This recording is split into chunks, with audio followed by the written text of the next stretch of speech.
Good day, everyone. I am Dr. Alex, and welcome to our course on the history of the English language. This lecture series is based on the textbook I published with its companion course website at www.als4els.com. To access all these instructional materials, you need to purchase the book, which comes with the enrollment key. This is our first lecture, and we will have an overview of more than 1500 years of history of the English language. And by the end of this session, you'll understand how the language you're hearing right now came to be. Look at the timeline. We have four major periods. Old English begins around 450 AD, Middle English begins in 1066, Early Modern English begins in 1476, Present day English begins around 1700. None of these dates are random. Each one marks a moment when something happened outside the language, like an invasion or an invention, and that event pushed the language to change. This is the central idea for today. Language does not change by itself, it changes because of history. So as we move slide by slide, keep asking yourself, what external event caused this internal change? Let's begin. Before talking about English specifically, we need to know where it comes from. This diagram works like a family tree, moving from general to specific. At the top, the Indo European language family, a huge family that includes most languages spoken across Europe and parts of Asia today, from English to German to Russian to Hindi. Linguists believe they all share one common ancestor thousands of years ago. One level down, the West Germanic branch, a smaller group that includes German, Dutch, and English. Notice English is Germanic at its root. This matters because later we'll see how much French and Latin vocabulary got added on top of this Germanic foundation. Next, the Anglo-Frisian group, an even more specific branch closely related to Frisian, still spoken today in parts of the Netherlands. And finally, English itself. The note on the right places its origin in the 5th century AD, marked by the arrival of Germanic tribes in Britain. That single event is where our story truly begins, and it's exactly what we explore next. This slide is our reference map for the whole course, a chronological table we'll return to often. Let's read it row by row. Row 1. Time span. Old English starts around 450 AD. Middle English runs 1066 to 1509. Early Modern English runs from 1476 to about 1700. Present-day English continues from 1700 until now. Row 2, and this one's important, key external events. For Old English, Germanic, and Viking invasions. For Middle English, the Norman conquest and the printing press. For Early Modern English, the new sciences and the Royal Society. For present-day English, global colonization. See the pattern? Politics, technology, and society are driving every linguistic change. Row 3 shows where new vocabulary came from each period, Latin and Old Norse, then French, then Latin and Greek, then global borrowing. The last row summarizes the defining traits from a highly inflected language with flexible word order to fewer inflections to spelling standardization and the great vowel shift to the fixed subject-verb-object syntax we use today. Keep this table in mind. Every slide from here zooms into one cell of this chart. Let's zoom into Old English and look at who influenced it and when. The map shows Britain, with arrows representing groups arriving from continental Europe. On the right, 3 waves of influence by century. First, the 5th century, the Anglo-Saxons. 3 Germanic tribes, the Angles, the Saxons, and the Jutes, cross the sea and settle in Britain. This is the founding moment of English. These tribes named their language English and their land Englaland, literally where English and England come from. Second, the 6th to 8th centuries, Christian conversion. As Christianity spreads, it brings religious practice conducted largely in Latin, introducing many Latin words into the Germanic vocabulary of Old English. Third, the 8th century onward, the Viking incursions. Norse raiders plunder and eventually settle coastal regions, bringing Old Norse and causing major changes to the language. Many extremely common modern English words, sky, knife, skin, and even the pronoun they come from Old Norse. Already, in this first period, the pattern is set. Invasion and settlement lead directly to vocabulary change. Now, Middle English, 2 enormous turning points. one that suppresses English, one that revives it. On the left, 1066, the Norman Conquest, arguably the single most disruptive event in the history of English. William of Normandy conquers England, and French becomes the language of nobility, government, and law for roughly 200 years. If you were a poor farmer, you kept speaking English at home. But if you wanted power, you needed French. English becomes the language of ordinary people. French becomes the language of the elite. This is why English still has so many word pairs today. One Germanic, one French, like cow versus beef or house versus mansion. On the right, 1476, the printing press. English starts re-emerging as a written language of prestige in the late 12th century, but the decisive moment is 1476, when William Caxton brings the printing press to England. Before printing, every manuscript was copied by hand, and spelling varied wildly from scribe to scribe. Once text could be mass-produced, spelling needed to become consistent. The Middle English period closes around 1509, and the printing press is the single most important factor in standardizing written English. Now, the early modern period and a real controversy among scholars about what English vocabulary should look like. On the left, the lexical influx, peaking around 1660. As the new sciences develop, early physics, biology, and astronomy, a massive wave of new Greek and Latin words enters English to describe new discoveries. But here's the controversy. Some conservative scholars also change the spelling of existing English words to look more Latin, even when pronunciation didn't change. That's where the silent B in det comes from, added because of the Latin debitum, though English speakers never pronounced it.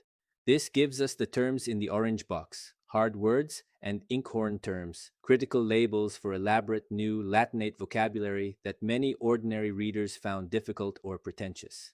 These were, literally, unpopular loanwords rejected by parts of the literate public. Some survived into modern English, many disappeared. On the right, the founding of the Royal Society in 1662, a group of scientists who needed exact, unambiguous correspondence between a name and the thing it names.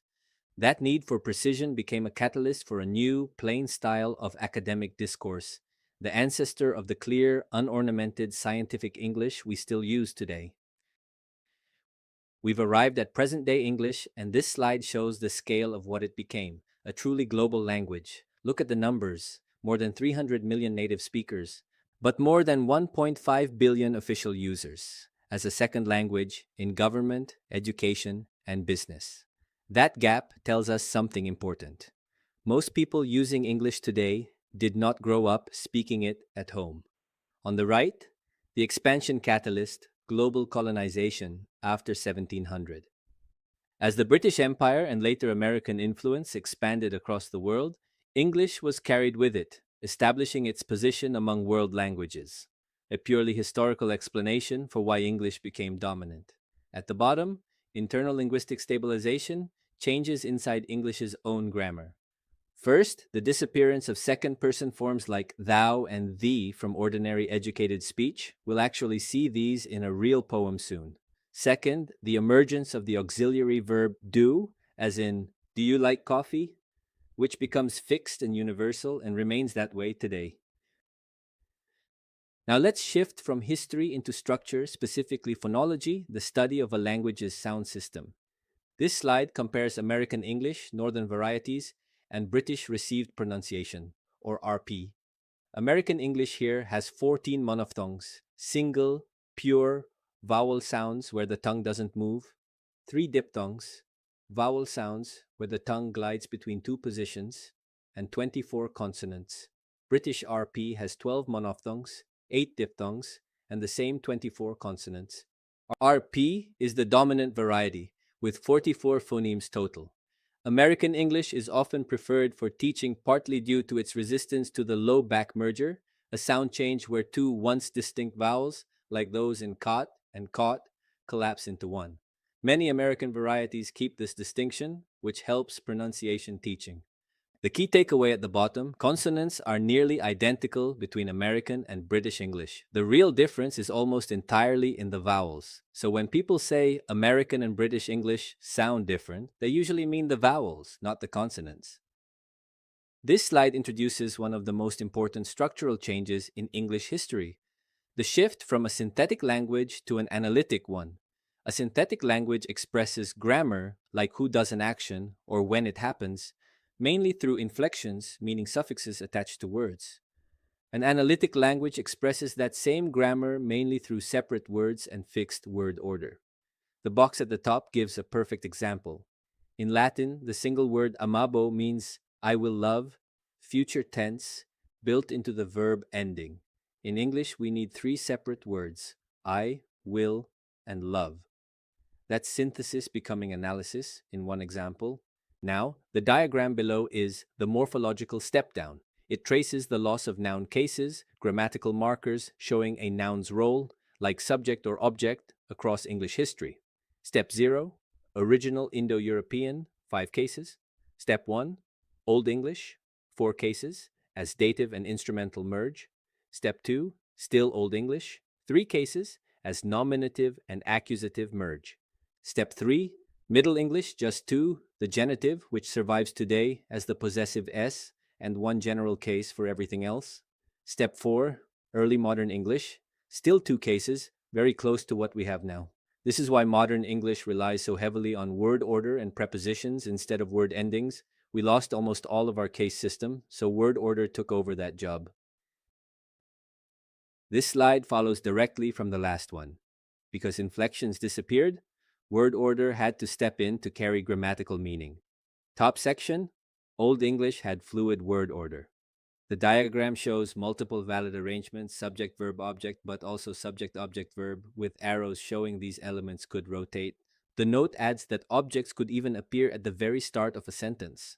This was possible because Old English nouns still carried case endings that told you which word was subject and which was object, regardless of position. Word order was flexible because grammar didn't depend on it. Bottom section, present-day English has rigid syntax. Notice the padlock icons between subject, verb, and object, a nice visual metaphor. That order is essentially locked now. The dog bit the man versus the man bit the dog, two completely different meanings, using the exact same words, purely because of word order. The summary line says it clearly. Present-day English lost the inflectional affixes that once let grammatical function be understood regardless of word order. In simple terms, we lost our endings, so word position now does all that work instead. Now, one of the most famous events in English phonology, the Great Vowel Shift. This appears on almost every exam in this field, so let's go through it carefully. Look at the timeline. The shift unfolds gradually from around the 12th century, but the peak period, the years of most intense change, falls between the 15th and 16th centuries, exactly during the transition from Middle to Early Modern English.